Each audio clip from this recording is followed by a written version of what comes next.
Hello, everyone. How you doing? Okay, okay, make sure to tell us about any sound or video issues.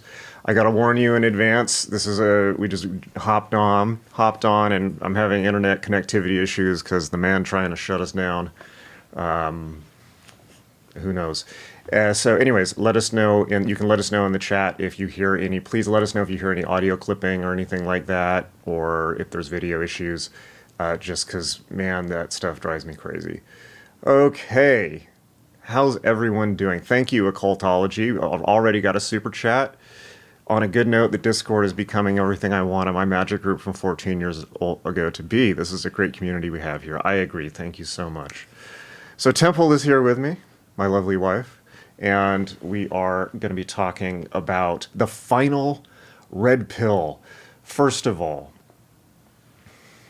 oh, we got someone in Louisiana. Very good. First of all, I'm going to pop the chat out so we don't get too distracted by it.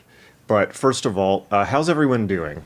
Our number one observation over the last 24 hours is that everyone we're talking to and everyone we're seeing online is saying things like they feel sick to their stomach.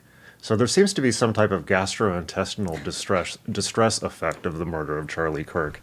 And I don't know about you, but I would suggest perhaps that it's because everyone's script is dead, right? Now, this happens from time to time, and this is an important thing to realize in magic. Like, for instance, 9/11. When 9/11 happened, it destroyed everyone's script for what you've got a script, right? You've got a script for how you think the rest of your life is going to go. There's certain assumptions in there. And when things like this happen that basically pushed America into divorce and war, then those plans are no longer available to you because the conditions in which they were formed for, those don't exist. So my number one magical advice to everyone is this is for real, okay? My number one magical advice to everyone is take some time, whether it's today or tomorrow or over the weekend, to just sit quietly and be still and let reality move around you. Because everyone's going crazy right now. Last night I went to sleep feeling shock. My psychic sense of everything around me was that people were in shock. This morning I woke up and my psychic sense of the world was that people were planning. And that's not necessarily good. Like, basically people woke up and they're like, okay, let's start putting some plans into effect. And of course, a lot of that could be for violence and warfare. So take some time to sit by yourself and just go easy on yourself. Like, this is a good time, by the way, to play video games. We're probably going to play some, maybe we'll play some on the weekend. I don't know, but we got a course to prepare as well. Oh man, what can I say? Well, you want to say something while I pull something up? Let me see. I got to make sure I'm loud enough for you guys. Yeah, let us know if we can. I'm going to take these headphones off. Okay. So, as far as like my experience with it, it's definitely like I've been punched to the gut, and I have like a suspicion, or at least last night I had this. At least I hope you guys can you hear me? If you're doing this, you got to turn that off because you can hear the echo. Okay. All right. Take two. Okay, so at least last night for me, I felt like a flood of information, like just hitting me all at once. And I don't know, like this is like just me being very woo for like 2 seconds, but a part of me genuinely intuits and feels that this hit that everybody is feeling is psychic in nature. And one thing that I think is very important when somebody passes is to take that opportunity to reflect on what they were about and who they were, and how to integrate that into your own life, into being a better person, to expand more, to love more, whatever, be more, do your best. Yeah. So yeah, I felt like I felt like I was hit by a truck, which is crazy, because it's not like I was the biggest Charlie Kirk fan. I really did like him, but his death really hit me like a ton of bricks, guys. And I think that's because it's symbolic. It signifies a lot. And yeah, that's... Yeah, I mean, it's the death. I think it's the death not just of Charlie Kirk, which is tremendously tragic, particularly for his family. It's the death not just of Charlie Kirk, but the death of America. And I mean, the current model of America that we had up till yesterday is going to end. Yeah. Is going to end. It's done. So, yeah, P.S. So, okay, anyway, we'll talk about that later. So, behave on the chat. But yeah, take some time this weekend to do nothing, is my advice. And there's so much noise right now, psychically speaking, because everyone is realigning their life plan. And that is going to massively distort reality. So also, don't get too attached. Whatever your future plans were for life, be like water, okay? Be like water. Because, one of the reasons why I have been so, for instance, so pro-Israel and, largely antagonistic to a lot of the stuff that the Democrat Party has been doing is, I remember 9/11. And I remember the time period after 9/11 where all of that, everyone's plans fell apart. And for those of you old enough to remember, that took out every spiritual teacher. It took out Ken Wilber. Everything out of the Disinfo conference basically died. And a lot of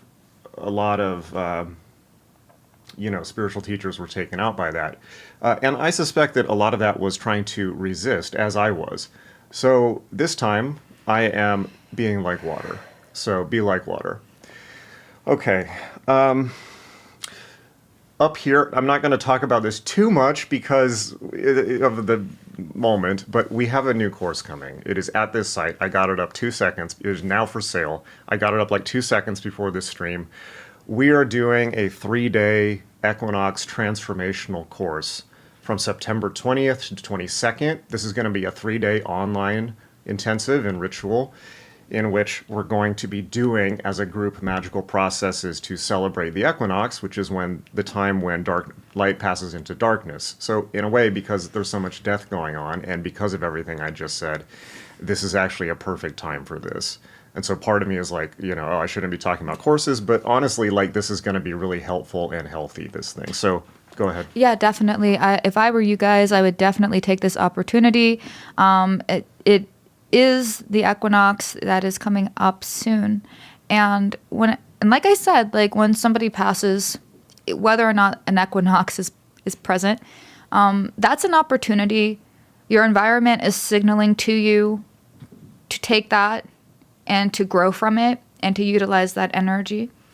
And if you do the equinox working that we're doing, you will find perhaps that you're a lot more clearer and more aligned with where you want to be and where you're headed. And that's for sure. That's worth so much money. For sure. Yeah. So we're not going to talk about it too much, but we will talk about it at the end of the stream. So hang out for that. But we're not gonna hit you with too much ads right now. So but I will leave it up in the corner here. So but P.S. There are only 100 tickets available, and the first 20 tickets, first 20 people to buy tickets, it's $100 off. So if you want to lock in your price, there's only 20 of those available, and then ultimately only 100 tickets. So go there and get your ticket now. Okay. So we'll talk about that at the end, but let's move on. So we've been talking a lot, and basically we figured the whole world out last night. Almost. P.S. Temple is going to be teaching shadow work also on the second day of the equinox, so it won't just be me. Where do we start with this? So right now the country is, the whole world is falling apart, and everyone's looking for somebody to blame. And we're seeing all these old tribal tensions inflamed. Oh, it's that racial group, it's that religion, it's that whatever political party, and the old divide and conquer trick. Yeah. And so let's see. How do you want to breach this topic? I think let me just say this flat out. Why is the world that it is the way that it is? Why is it going insane? Why is there so much violence and evil in the world? Why has there always been so much violence and evil in the world? Why are people getting assassinated? Why are there brutal wars? Why is there predatory crime? Why are there PDF file networks? Why are there groups like 764 and Order of Nine Angles? Why is there Islamic terrorism? Why did somebody shoot Charlie Kirk in the neck? And why is the internet full of people celebrating it right now? Which, by the way, fuck all those people. Here's the reason why. I'll just tell you. It's not any specific group. It's not political. It is not caused by the political situation in America. It's not caused by the media. It's not caused by religion. It's this simple, okay? Humanity is at the top of the food chain in the natural world. We're the apex predator. That means we don't have any predators. And so as a result, that means that we are our own predators. And I want to add, because I can psychically hear it now. Of course, we know that polar bears exist, but I mean, you're not coming across a polar bear every day. And if you have a tank or something, I think you can handle it. So Yeah. we obviously know that there are other predators, but you get what he's saying. So think about the the metaphor or the legend of the vampire, right? What is a vampire? It looks like a human, but it's been converted to something else. It looks like a human, but its food source is also humans. Interesting. So, would you mind, whatever the fuck is going on over there? In the same way, our species is full of whatever you want to call them, psychopaths. Whether they're born or made is an open question. No, it's not. It's not. You want to? Okay. Well, red pill me on that. Okay, so I will red pill you in 1 second. Our puppy is she Okay. keeps scratching at the door. Yeah. So, whatever you want to call them, psychopaths, sadistic psychopaths. Psychopaths have a different brain structure than us. And whether it's them or not, the reality is we have predators within our own species. Now, what percentage of the human species is I don't know. But think about nature, right? Why are predators necessary? Predators are necessary in nature in order to keep population levels down so that they don't destroy the environment with their feeding. So, for instance, many people who are anti-hunting think that it's very cruel to hunt deer, right? Well, the reality is that if you let deer, we've killed all the predators of deer for the most part. So what does that mean? If you take out all the predators of deer, they start propagating like crazy, and then you get this thing called wasting disease, which they have, for instance, in upstate New York, or they did at one point, where there's not enough food, and then all of the deer start dying and starving to death. So actually predators are keeping their population numbers in check. So we don't have that, so clearly nature has evolved a new solution, which is that the predator is within our own species. Now, those of you who have read Carlos Castaneda will hear echoes of Castaneda in this, although I think Castaneda meant something slightly different. But this is something that spiritual teachers have hinted at throughout history. So I hear somebody in the chat saying the 1%. No, it's not the 1%. It's not economic. And it's probably more than 1% of humanity, the predators. Yes. Yeah, it's a little bit more than 1%, but I get I think that this person may be referring to like some billionaire type thing. It's not. But it's not that. Psychopaths, so when I left, I said that it's up for debate. Psychopathy is a type of neurology. That's what a lot of people believe, and there's a lot of data to support that.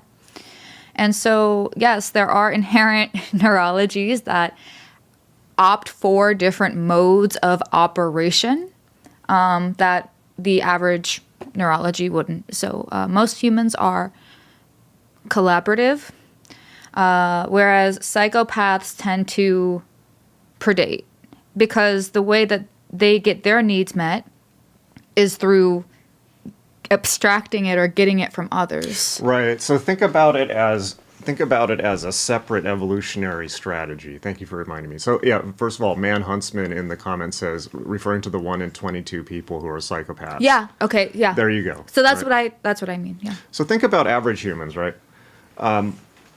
In many ways, this is what the Cain and Abel story is about, right? So Cain and Abel, and players of my Vampire the Masquerade players will appreciate this.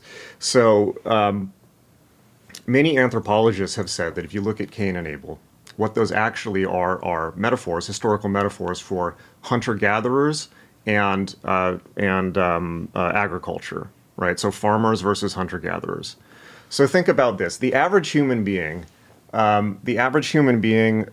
an evolutionary strategy that largely relies on cooperation with other people in networks to build things that last into the future. For instance, a home, a career, a life, kids, schools, roads, all of that.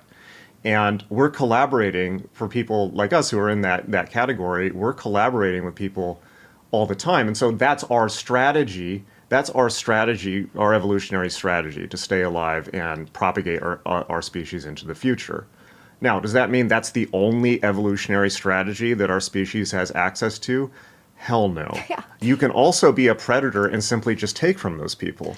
And that is a strategy. And it is a strategy. I don't know if we have the signal pulled up, but I did send like just a couple of clips that demonstrate that this is not something that we're making up.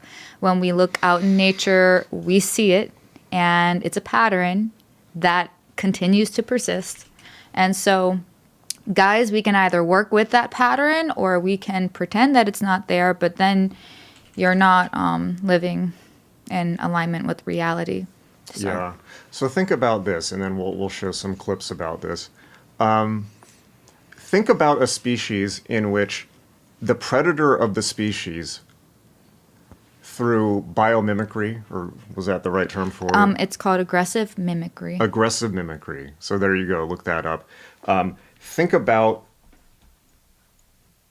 a species in which, actually that movie Mimic was about this, but think about a species in which the predator hides as its prey and appears and also copies all the patterns of the prey so that it's not detected. The proverbial sheep in wolf's clothing, or wolf in sheep's clothing, excuse me. In order to ensconce yourself within an opportunity where you can prey on people, you act like them. So think about a child predator who, gets a job as a judge or a teacher or a priest or whatever, all these people, psychopaths love power way more than normal people. Well, what motivates them is they have different motivations. So most people are motivated by safety, connection, pleasure, emotion, satisfaction, stuff like that. Whereas predators or, psychopaths, traditionally, not all, but a lot of them, they're just motivated by different things and their objectives are different. So oftentimes, connection and feeling good may not be it doesn't make sense to them because it's not in alignment with how they're organizing their reality. So what's more important to them is positions of power.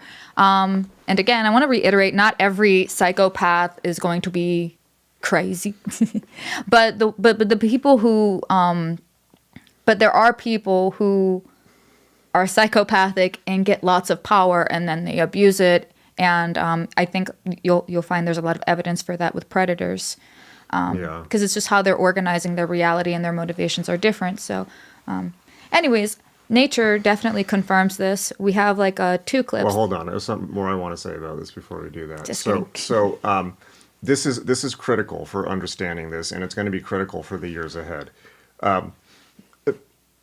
The predators can be from any walk of life. They can be any race. They can be any economic status. They can be any religion. They can be your next door neighbor, and they're very good at hiding.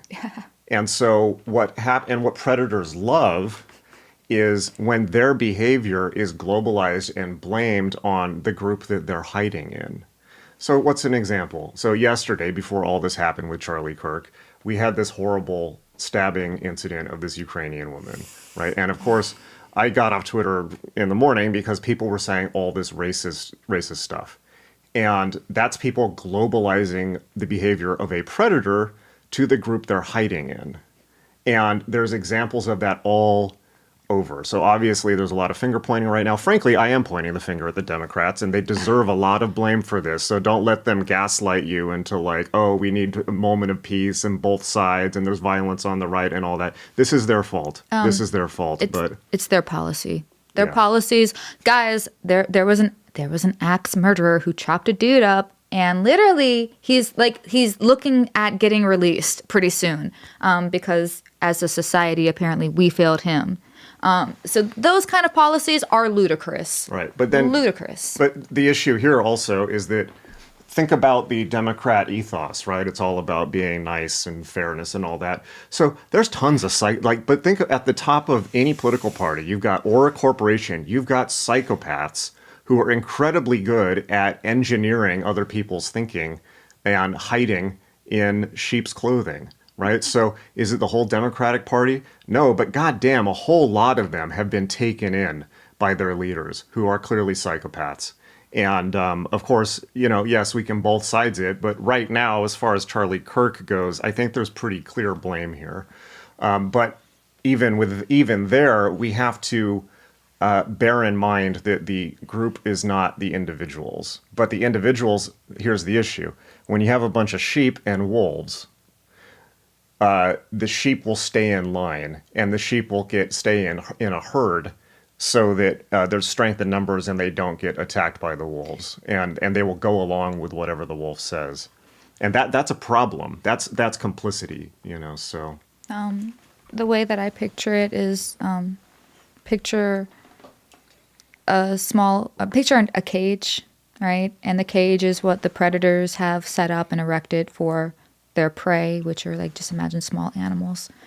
And I believe, given the media, the food, the culture, the way that we don't have meaning anymore, and obviously trauma from childhood that goes unresolved. Trauma also, by the way, it doesn't mean an inconvenience or whatever. It means at some point your nervous system got really fried to the point where now you have this kind of your body holds on to it or something like that. So thinking about all of that, those animals that are in the cage outnumber the predators and the people constructing the cage.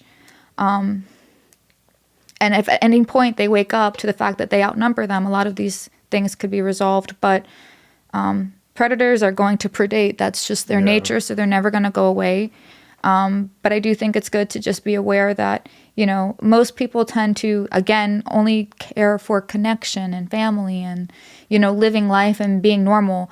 Most people are not oriented towards let me control other people. Right. And so we have to recognize that, yes, actually there are a lot of people who dedicate their entire life to getting control and power over people. And it's not for the people's best interest usually. Sometimes, though, you'll have the little animal in the cage rise up and say, hey, I'm going to try and get my group some rights or just some decent treatment. And then they get shot in the neck. Yeah.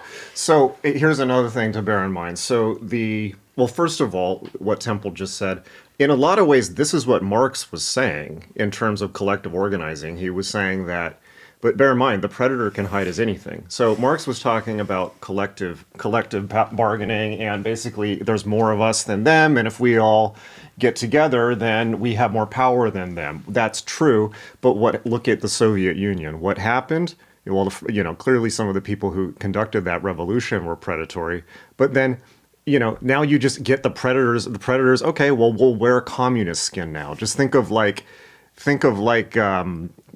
beings that wear human skin as a mask. It's we're going to do communism. Okay, well, we're communists now, and we're going to turn this into another cage for our prey, which is exactly what happened. And here's another thing. You got, let's say 1 in 22. Okay, so you got predators, but and they like to eat us. They like to eat the sheep. But then you've also got sadistic predators, and sadistic predators are a real problem because they like to play with their food. Think about serial killers who take souvenirs, who like, you know, do all this horrendous, like quasi, almost you know, Paleolithic or shamanic type things. And you know, John Wayne Gacy, Ed Gein, somebody like that. There's a ritualistic hunter aspect to what they're doing. And here's another really critical thing, and I want everyone to hear me, so listen closely. The error that people who are not predators always make, and you must, and they love this, and I think this is a big part of why the Democrat Party is the way that it is. The error people always make is they project their own psychology onto the predator. They say, oh, something happened to them in childhood. We can save them. You know, like what were the socioeconomic factors that led to this? You know, is this because they were abused in childhood?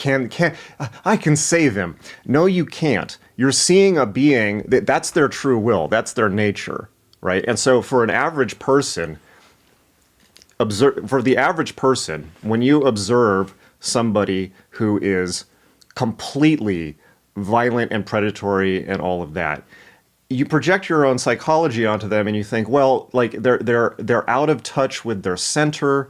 They're trying to, and also the mimicry behavior. They're trying to let's forget the violence for a second. If you, as a grounded person, see somebody who is clearly pretending and mimicking a group and being part of it in order to fit in, your instinctual reaction is going to be something like, that person is ungrounded, they're uncentered, they don't know who they are, they don't have a center. And so you're going to assume that that person has some developmental or psychological issue. No, they don't. The mimicry itself is their nature. Yeah. They're hunters, they're predators, in the same way that hunters, you know, part of the nature of hunters is to wear camouflage and have duck decoys and pheromones and things like this. That is their nature. And so you cannot change them. You cannot save them. In as much as nobody can push you from your true nature. Yeah. So this whole thing, like, and one thing, and goddamn, if there's one thing I wish that people in the spiritual world would realize, it's this: you can't fucking save somebody by love and lighting them. No, you cannot. Like, and like when people get into this light worker horse shit, they're like, oh, like the light can heal them. No, it can't. And in fact, predatory people love that. They love, and also they have contempt for it. Maybe talk a bit about the contempt that people can have. I've been a body worker for like 10 years. I can't see the thing. Okay. 1 second, guys. Okay, go. Okay, so I've been a body worker for 10 years. I've worked on over 10,000 people. I have worked deeply with the love and lighters, and a lot of their hearts are in the right place. However, when you are just looking at the positives and you're just trying to focus positively and you're not at all acknowledging the shadow of what people do, their behaviors, how they are, reality, like there are people who are born into perfectly optimal situations and they still decide to be violent. We have to look at the human being as a whole thing, not just what we wish it to be, but what it actually is. So love and lighters can't actually do very much. And the reason why is because they're not... Because they're dumb. Because they're stupid. They're fucking dumb, sorry. But it's because until you hold space for the entire creation, you cannot do anything with it, for it, or anything.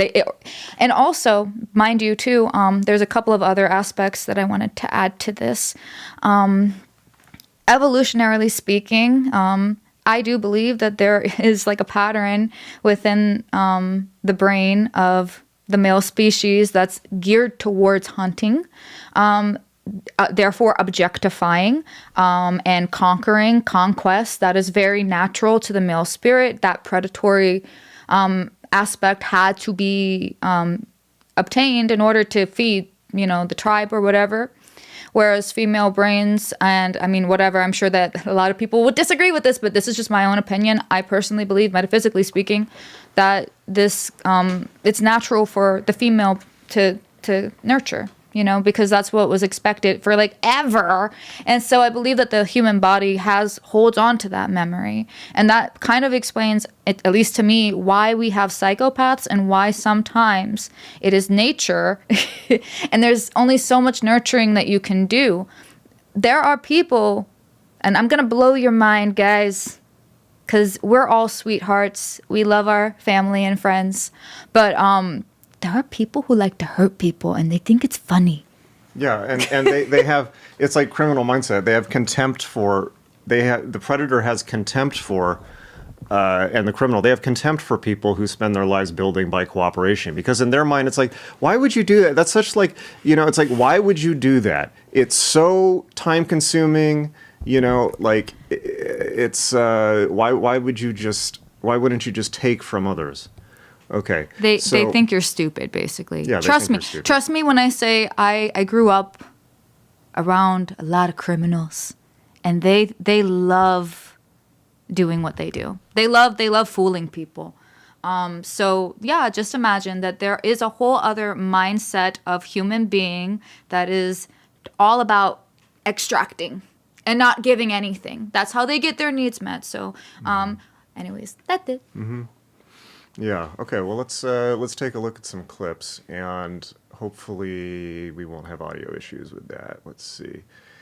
Tell you what. Okay. So bear with us here, and while I'm doing this, if you want to maybe address some of the comments.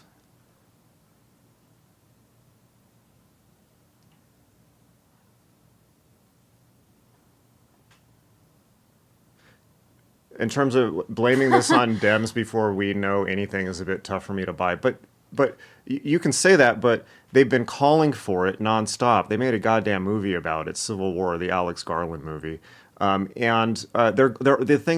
issue with that is that they're all gloating right now. Not all, but a good chunk of them. Look at Blue Sky. I mean, hell, go to my Twitter. I've retweeted quite a lot of it.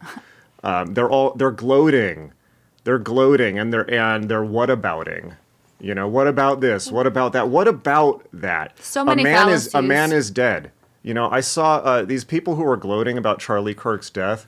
You know what they're gloating about? When Charlie Kirk was shot, his daughter ran towards him because she was scared of the noise. That's what these fucknuts are celebrating. So in terms of you can't blame the Democrats, well, hell, you can sure blame them for how they're reacting to it. Yeah, and that's great news for them. And I want to address like one other thing before we move on, as far as, because I continue to see this comment online and it's very frustrating because it's so like, tell me you're a basic bitch and you're simple without telling me you're a basic bitch and you're simple. People are like, but what about the kids in Gaza? What about school shootings? I hate, and even let me tell you why. They're trying to make a moral comparison here that doesn't exist, and I'm going to explain to you why it doesn't exist. Okay, you don't know as much about human psychology as you think you do. The reason why is because if you are going to insist that people care about an abstract suffering child somewhere else over someone that they have a parasocial relationship with, that's insane. There is something called the Dunbar number, where Robin Dunbar, he did this research where he was mapping the neocortex and how many close connections a person can actually maintain and have. Like, how much can one person genuinely care for other people? Like, what is the capacity on that? And the reason why they were wondering that is because, like, you're a physical being, you're limited. You only have so much energy. You only have so much mental capacity. And what he found is that the average person can recognize up to 1,500 faces, can have 500 acquaintances, can have, I think, 150 friends, 50 good friends, 15 close friends, and only 5 deeply intimate like bonded relationships.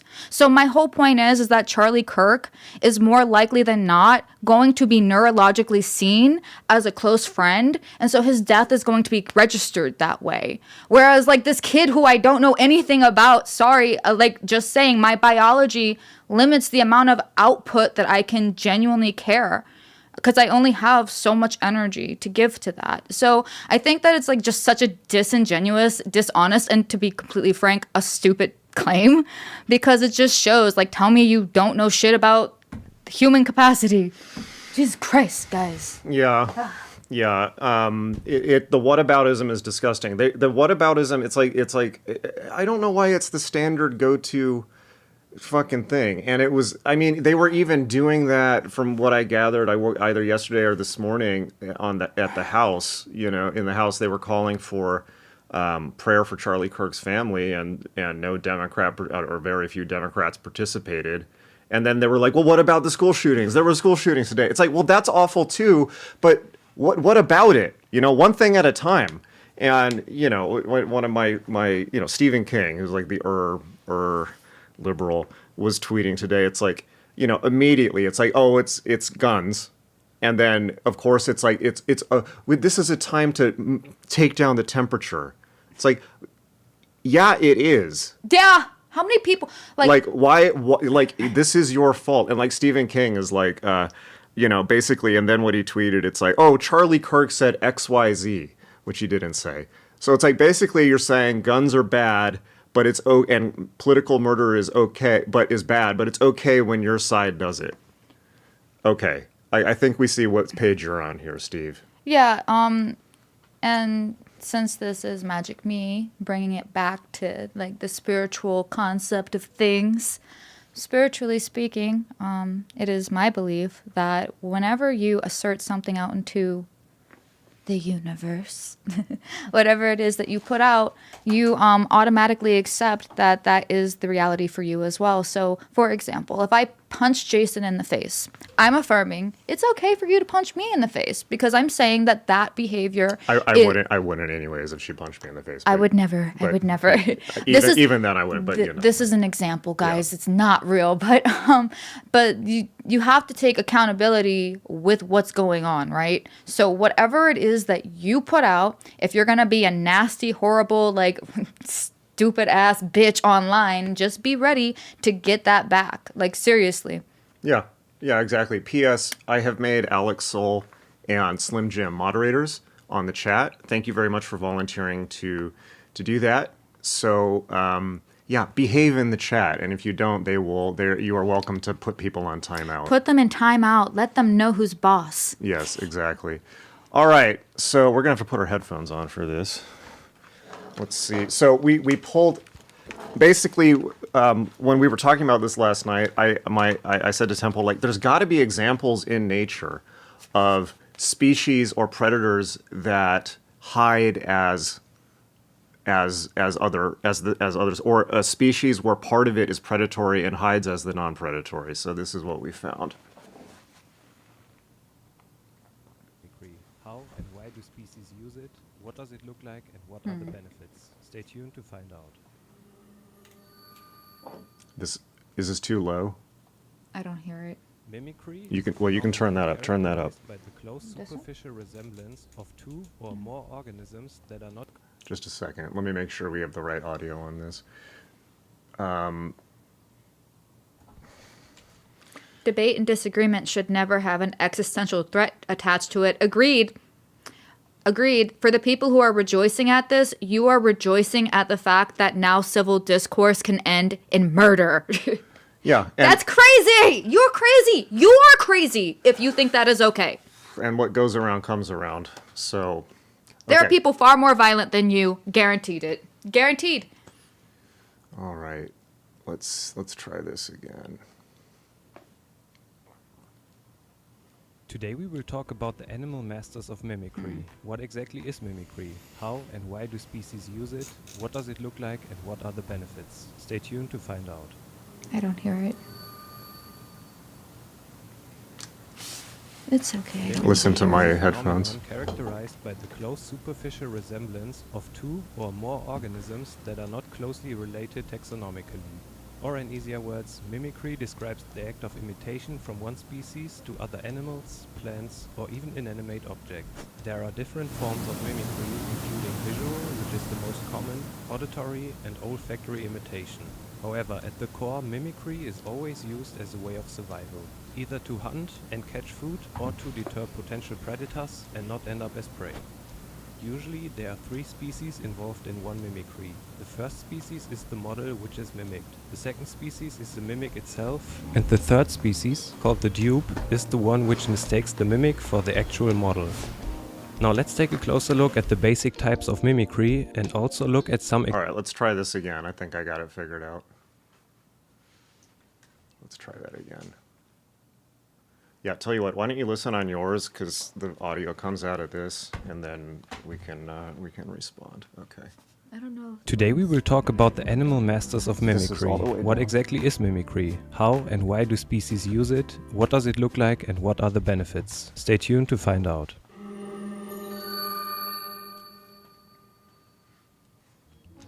Mimicry is a phenomenon characterized by the close superficial resemblance of two or more organisms that are not closely related taxonomically.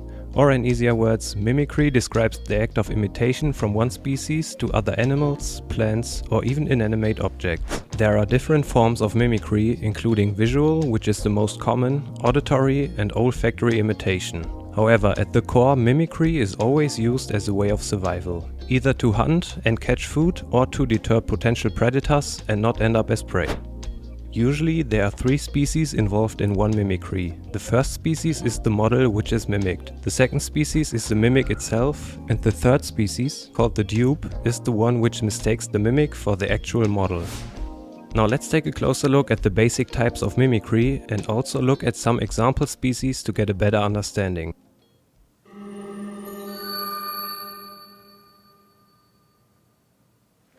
Back in 1861, English naturalist Henry W. Bates first offered a theory that a harmless species that is palatable to a predator mimics the appearance of a harmful or noxious species. A good example would be the harmless king snake, which mimics the look of the venomous coral snake to appear more dangerous and deter potential predators. Their color patterns are slightly different, but they share a strong resemblance.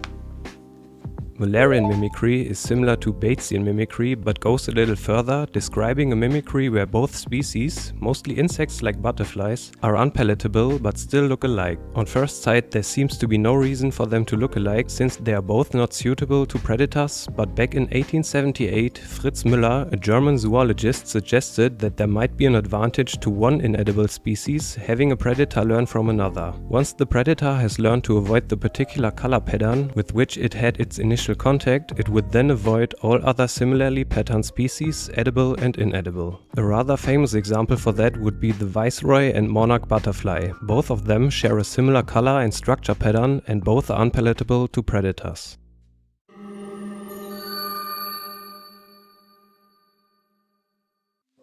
While most mimicry in the animal kingdom is designed to save animals from ending up as prey, some predators have evolved to use mimicry to hunt and catch food. They will do that by appearing as food themselves or something equally interesting to potential prey. In this category we have some fascinating examples. A commonly known one would be mantises, which look like an assortment of plants or plant parts. On the one hand, this disguise is used to avoid predators, but also for catching unaware prey. Blending into the surrounding foliage, prey like smaller insects can be caught using the hook-like forelegs. Another good example for aggressive mimicry are the alligator snapping turtle and the anglerfish, both being ambush predators. Their whole appearance is a perfect camouflage for their respective environment and both mimic an attractive lure to potential prey. The alligator snapping turtle has a small wiggling growth on their tongue, which mimics the appearance and movement of a small worm attracting fish. The anglerfish, on the other hand, dangles a rod-like spine that glows and sits right in front of their mouth, mimicking potential lure for fish.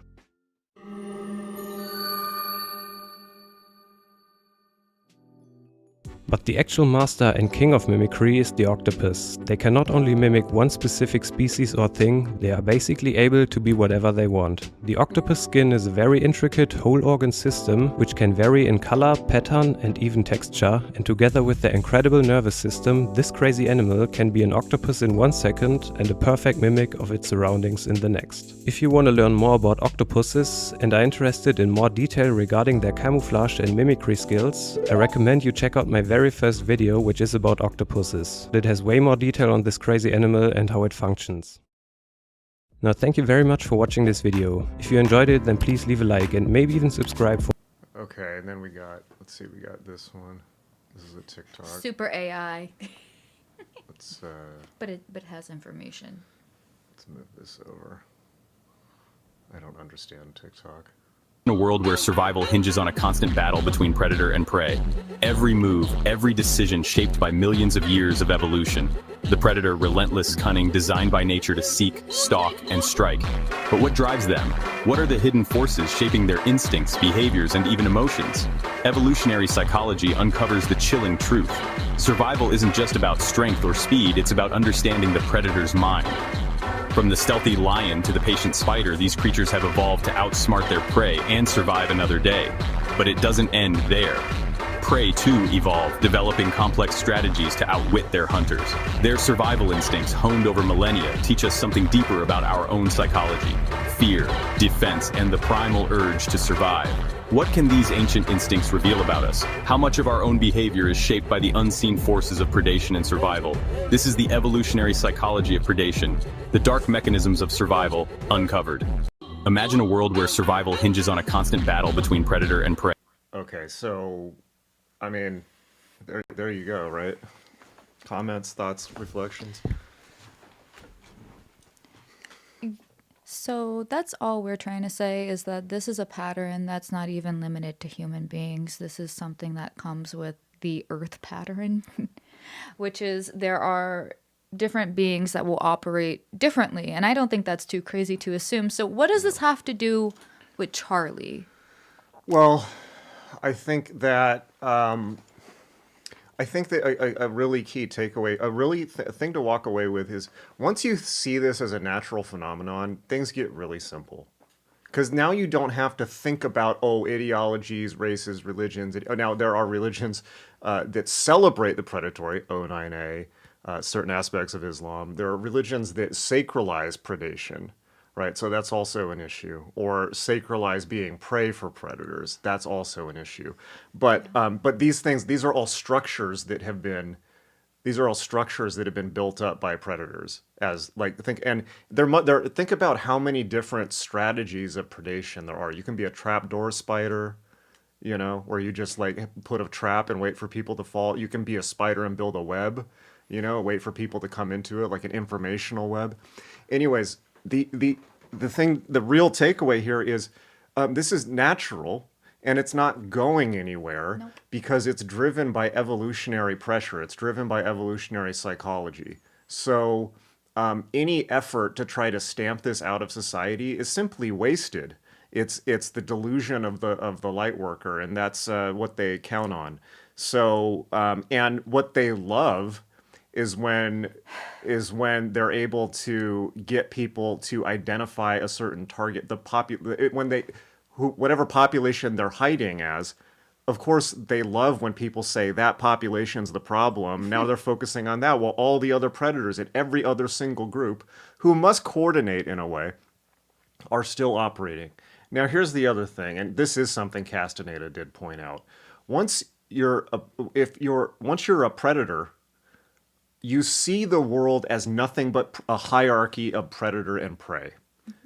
Okay? Yeah. And the mind of the predator is the sooner you realize that, the better. And that, and now they're concerned with getting as high up on the hierarchy of devouring as possible, right? And you see that in what an example of that would be, ranks within criminal gangs, ranks within orders like O9A. There's levels. And so, like the head of a seat, we watched a video where there was a guy who worked for a big corporation who was a multimillionaire He's in his 70s, outwardly married, kids, outwardly the most respectable person. But he was a pedophile trying to meet up with, what, like a 12-year-old or something like that. So, but that's a predator that's at a much higher vantage point in society from which to predate on than somebody on the street corner. So there's levels. So somebody in the chat said, "Who's the predator? Who's the mimic or the prey or whatever?" I'm confused. Rewind to the beginning of rewind to the beginning of the video. I mean, it's a little hard to. We don't need to recap it now. So the assertion that we are making as to what's underlining all of this is that there are two, and obviously more that we probably don't know about, but at least two known modes of operation that humans go under.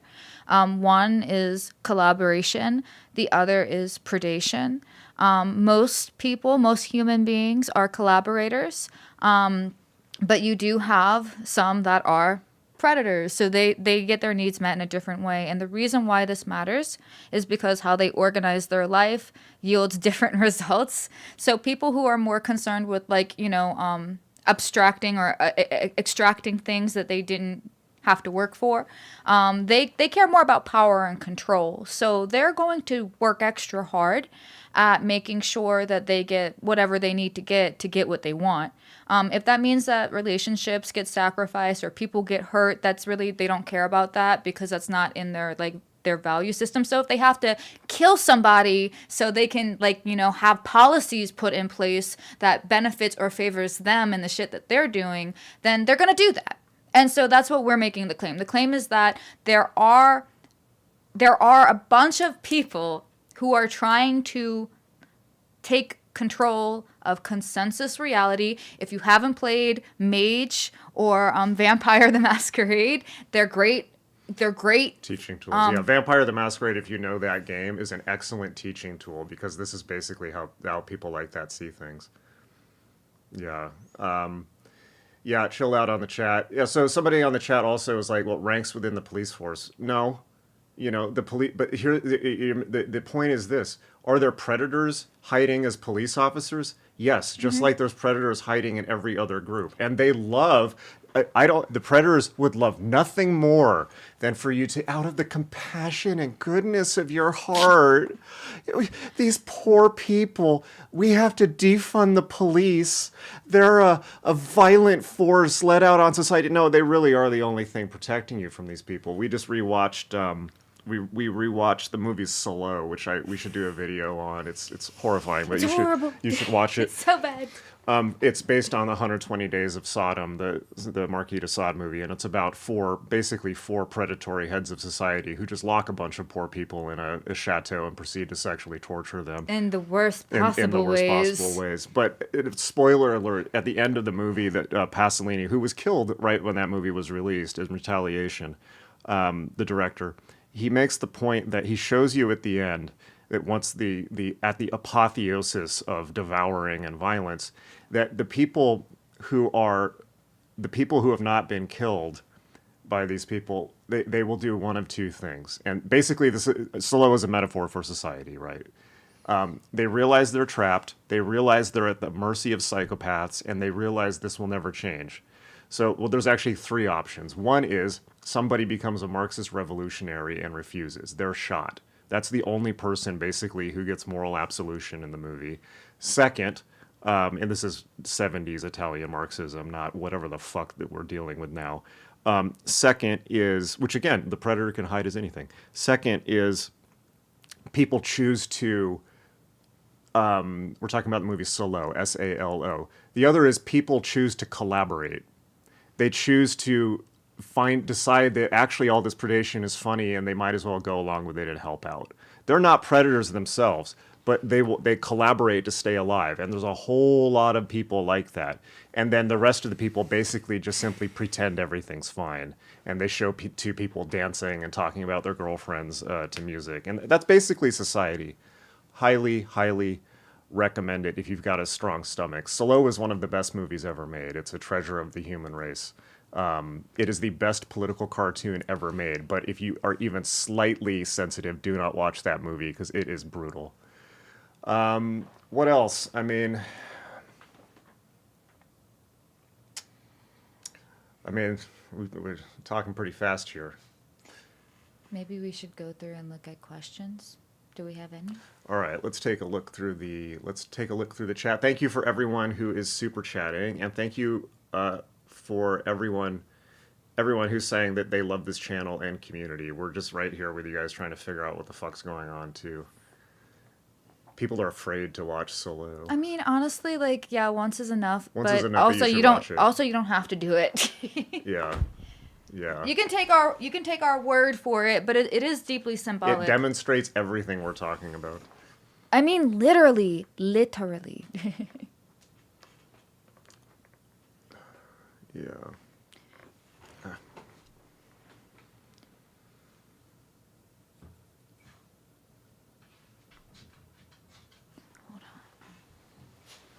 Yes, thank you, people stepping in to moderate. It's greatly appreciated. All right. John McFatty says, "I heard predators don't kill themselves in jail cells." Yeah. Yeah. Oh, classic example. So Jeffrey Epstein, classic example. You know, he's hiding he's basically, his whole life is biomimicry. His whole life is a mask that he has put on to act like this happy-go-lucky financier and all of that. And it's completely for... Yeah, by the way, that's why Solo's really good now, because now it's a documentary now that we saw Epstein Island. It really is. And the other thing too about like personas and stuff like that is most people tend to believe that they are their person. They tend to believe that they are their persona. Actually, on the group voice chat on Discord today, we were talking about that. But the difference between, I would say, a psychopath or anybody who's neurologically not is, how do I say this, atypical, right? Somebody whose neurology doesn't usually map on to the average neurology. They're playing a game that's different, and they're quite aware that they're wearing a mask. Some might not be, but a lot are, because they understand that how they express will usually be met with resistance, because a lot of times it's antisocial. Because again, they're organizing like their reality in a different way. Yeah. Well, I think that pretty much says it, and I'm going to show them the page for the course now. So, yeah. I mean, it makes things a lot simpler, though, right? Okay. So, for those who are just coming in, we have a course coming up on the 20th. I know it's short notice, but I've I was trying to get the squeeze page done, and then, this happened and so forth. So what I'm going to do is show you, it's at equinox.magic.me, and I'm going to show you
Can you hear us? Can you see us?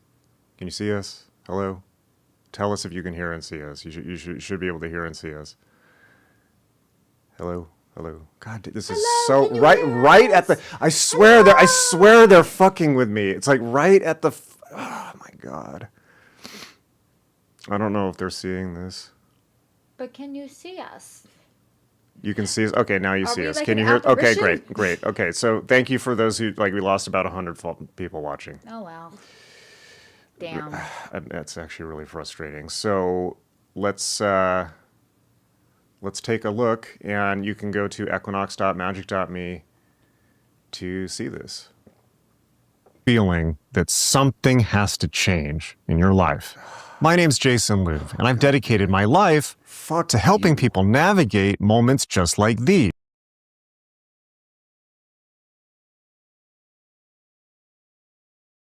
Moments where you stand at a crossroads, and you know deep down it's time for a new chapter. Maybe life has knocked you down recently and you're trying to rebuild that sense of purpose and freedom. Or maybe your creativity feels stifled by the daily grind, and the artist in you is yearning to break free and thrive. Perhaps you're drifting without direction, longing for structure, looking for a clear path to something meaningful. Or you might be completely new to this, curious yet cautious, wondering if a path of personal transformation is really safe and right for you. You could even be someone who's outwardly incredibly successful in your career, yet you're yearning for a deeper spark. And not just that, but high-performance tools for success that also feed your soul. Or maybe you're the kind of logical, scientific thinker that still feels drawn to the mystic side of life, as long as it's approached with clarity and no fluff. Whichever it is, you're not alone. That feeling that something has to change is real. And actually, it's the wisest part of you speaking up, yearning to be heard at last. And it's no accident that you're feeling that right now.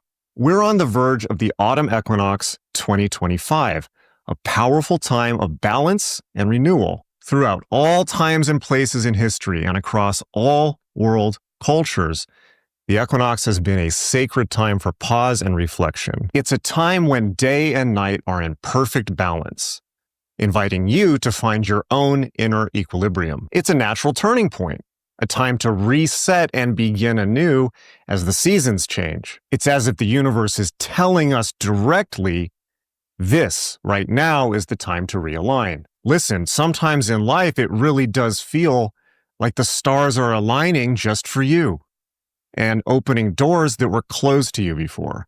For you, this equinox right now could be that moment.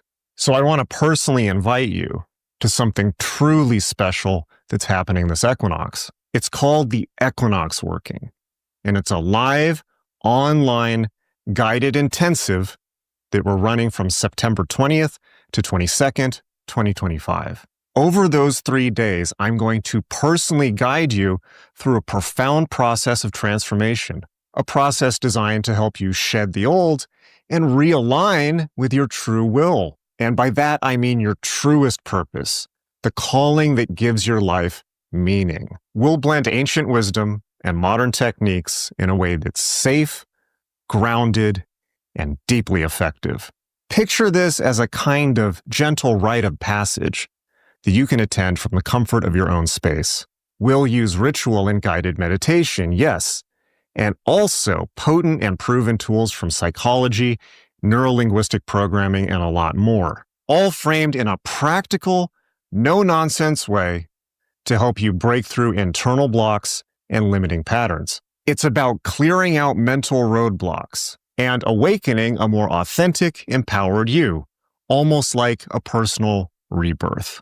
Importantly, everything that we do is offered in 2 languages at once, if you will. And by that, I mean the mystical and the secular. If you love the esoteric, if you love magical symbolism, you'll get that in full. And if you prefer a more straightforward, rational approach, you'll get that too. You'll never be asked to accept any idea that doesn't resonate with you. We'll talk about energy and ritual, but we'll also talk about psychology and mindset, whatever makes you feel most comfortable. This way, whether you think of this as a magical ritual or a high-impact personal growth exercise, you'll feel right at home, and you'll get the full benefit. And safety is absolutely key. I want you to know everything in the equinox working has been designed from a trauma-aware, safety-first approach. We go deep, but we do it gently. If at any point you need to pause or take a step back, that's completely okay. I'll guide you how to take care of yourself every step of the way. You'll experience guided meditations and exercises in a supportive, safe environment with nothing weird or confusing. This working is going to be about healing and empowerment, not pushing you past your personal limits like some online seminars can. In fact, we'll even have integration and aftercare resources ready for you when the seminar concludes, so you won't be left wondering, what now? You'll be supported before, during, and after this intensive. Now, I know some of us like a clear roadmap. If you have a mind that loves structure, great. I've built this experience to be step-by-step and systematic. Think of it almost like learning to code your consciousness. Every exercise, every session follows logically, building upon the previous one. So even the most skeptical analytical person can follow along and see real, tangible results. You'll come away not just with inspiration, but with concrete practices and a clear plan for your next steps. You'll know exactly how to continue your journey when the seminar is over, with the discipline and structure to support your true will in daily life. So look, let me just share a glimpse, if you will, of what this could mean for you. Imagine waking up the day after the seminar, September 23rd. You feel a calm clarity about who you are and where you're headed. That nagging confusion or doubt that you carried so long has been diminished. Maybe that creative block that used to frustrate you is gone, and you're suddenly bursting with new ideas and motivation. Or you find yourself unusually focused at work, in the zone, because you finally aligned your career with your deeper purpose. Perhaps you notice you're not afraid anymore to take that next big step, whether it's launching your passion project, making a life-changing decision, or simply showing up as your true self every single day. You feel balanced, recharged, and purposeful, as if a weight you didn't even realize you were carrying has just been lifted. That's the kind of transformation we're going to be getting in these 3 days. Now, the crown jewel of the equinox working is what happens on the final day, the rite of sealing. This will take place at the exact moment of the equinox, when the sun crosses the equator. We've calculated it down to the minute. In that moment of perfect balance, I'll guide you through a ritual. Think of it as a profound personal ceremony where you'll seal your commitment with your true will, your true self. It's like taking a sacred oath, witnessed by the cosmos. That means you'll symbolically lock in the changes you've decided to make, so that this new path forward isn't just a nice idea. It's something you've truly dedicated yourself to, with the universe as your witness. Listen, I can honestly say there is nothing else like this. This is the only event of its kind where you'll align your personal transformation with the astronomical equinox in real time. That's a very special opportunity, one that happens very, very rarely, and I want you to have the opportunity to experience it. Now, I want to speak from the heart. I've had my own dark nights of the soul. I know what it's like to feel lost, uncertain, or wondering if you'll ever find that spark again. Years ago, it was these very kinds of practices that I stress tested. This mix of magic and practical inner work that helped me get back on the right track and align with my true self, which I truly believe really is what the cosmos wants for all of us. Over the years since, I've been lucky enough to guide students through transformations big and small, and I can tell you sincerely, change is possible. Real alignment, real growth is possible no matter where you're starting from. I've seen it, I've lived it, and most importantly, I've seen it in the lives of my students. That's why I'm not here to hype you or hard sell you anything. That's really just not my style. I'm here as a guide, possibly a mentor, maybe a friend, who's just a few steps further down the path. The equinox working is an invitation, not a pressure. If this is right for you, I truly believe you'll feel that. You'll feel that resonance as I'm speaking. So if some part of you is lighting up right now, if you've got butterflies in your stomach or just this sense of, yes, this is what I need, then I personally invite you to join me for the equinox working. All you need to do is say yes and reserve your seat before they're gone. You can click the link down below to sign up. And if you're on the fence and you're not quite sure yet, that's completely okay too. Only you know if this is the call for you. There's zero judgment here. But just know that moments like this of cosmic alignment and opportunity don't come around very often. The solar equinox will come and go. But what you choose to do with it, that's up to you.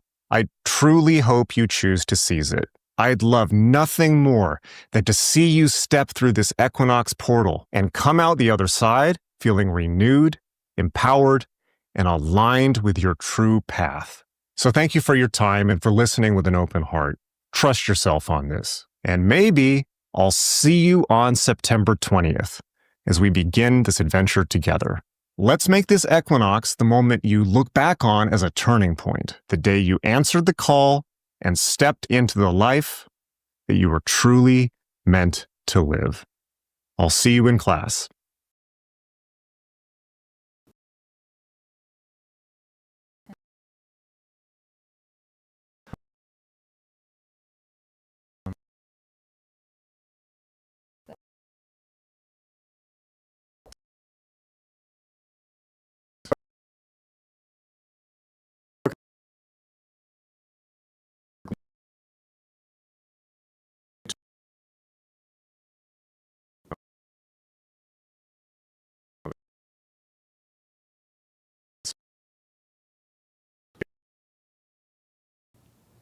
Okay. Okay. Hopefully we're back. Don't worry, this will all be fixed by the event. I actually think that what it may be is I have a limiter plugin that I'm running at really high CPU. But there you go. If you want to, I know that was a little glitchy, so apologies for that. You can see the whole thing at equinox.magic.me. And actually, I'm just going to upload this video to YouTube after this. So the page is equinox.magic.me. I may do another stream about it tomorrow, but by that point, the first 20 tickets are probably going to be gone because I'm also going to send out the email in the morning. So you were actually the first people hearing about this on the stream. I have not sent it out anywhere. So if you want that discount, there's only 20. So now would be the time to go. All right. Okay. Equinox.magic.me. You want to talk about the course a bit? I will say that equinox working is very, very good, especially if you feel as if you've been out of alignment or like kind of stuck or something like that. If you're feeling like something is off, or if you just want to have a more comprehensive view of the landscape, which is your mind. It's really, really good at uncovering beliefs that you hold that you might not even be aware of. And we will be going over how clearly you're running background scripts. And what we're doing in this working is revealing those background scripts so that way you can engage with them consciously. That's why shadow work is super, super important. That's why I think in order to be fully conscious and aware of what's going on, you have to do your shadow work. And you would be surprised. Sometimes shadow work is about integrating a lesser known aspect to yourself. And a lot of people think that that's sometimes negative, but sometimes it can be something really positive as well. So you might be surprised to find out what you learn. We can guarantee that you are going to learn a lot about yourself. And yeah, it's definitely worth it. If you're, stuck in a creative rut and you need inspiration for your creativity, this is going to be wonderful for that. And if you want to make sure that you're preparing for a future which is authentic and good for you. Because a lot of times when we're running these background scripts, we are moving inauthentically, and that causes a lot of discomfort and tension. And it's unnecessary to live that way. So the equinox working is going to be really good at just showing you maybe a belief or two that you have that is messing you up. Yeah, and last thing I'm going to say, and then we're going to jump off. Thank you, by the way, everyone who stayed on even after the glitching.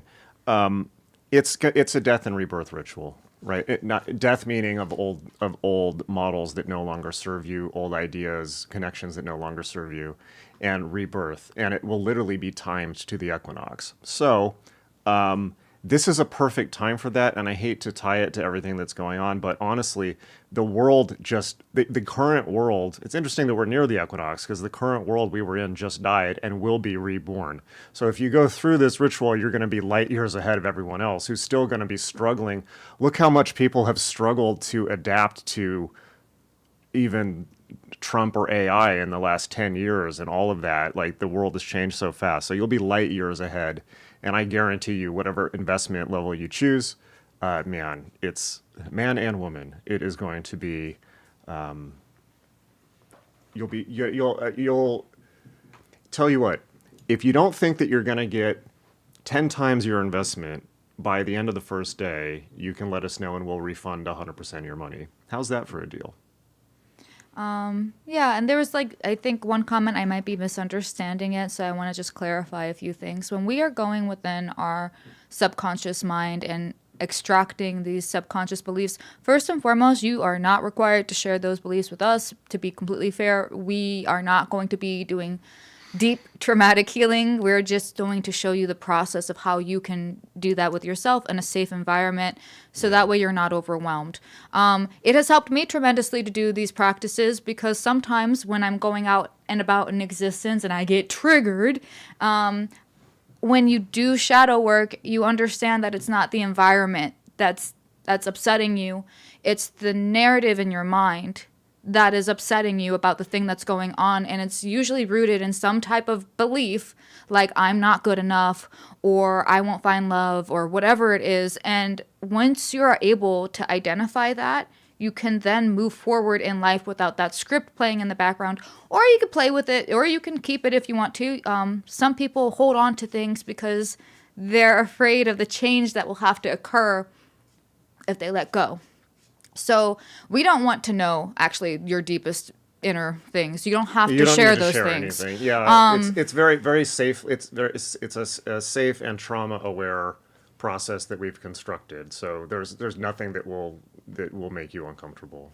A safe environment in this economy? Yes. So when I say a safe space, what I'm talking about is that we are going to be present with you, and we are going to be able to hear you, right? We're going to not project on you, not try to rescue you, not try to dominate you. We are just giving you an environment. And when I say environment, it's going to be like guided meditations where you can look at an aspect of yourself which you have been probably ignoring and integrate that within yourself, so that way you can move with more energy and in higher alignment with what is healthy for you.